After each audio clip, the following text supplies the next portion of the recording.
Salutan mi caro amigo que al partas nun mientras la circo la domo mi caro amigo. Chupi conas domo lagi mi amigo. Anko en mi urbo Aceho nun estas la lupo mi caro amigo. Mine povas foriras, mine povas hejmen ĉar mi ĝuste atendas la plumo mi caro amigo en mi urbo. Ankaŭ tre plej granda lupo mi caro amigo. Lupas estas tre granda en mi urbo amigo.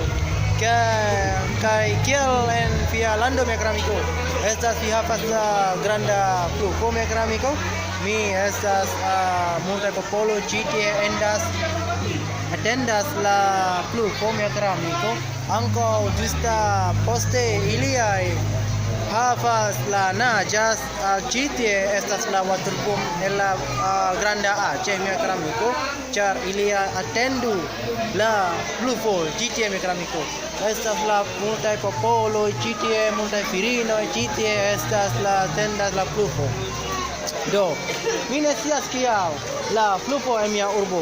Ankaŭ la monato estas decembro, ankaŭ en mia urbo en mia lando Aceho, ĉiuj la septembro, oktobro kaj novembro kaj decembro estas la tre plej granda pluvo mi caro amigo. Do, ĉu vi konas kaj ĉu vi vidi kaj ĉu vi sidas kaj ĉu vi rigardu la pluvo mi caro amigo en mia urbo mi caro amigo.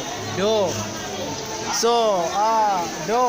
vi volas venu a mia lando, vojaĝas mia lando mi caro amigo. Estas mi volas atendu al vi mi caro amigo. Ne forgesu bonvolu subscribo mia filmon en YouTube mi caro amigo. Ĝis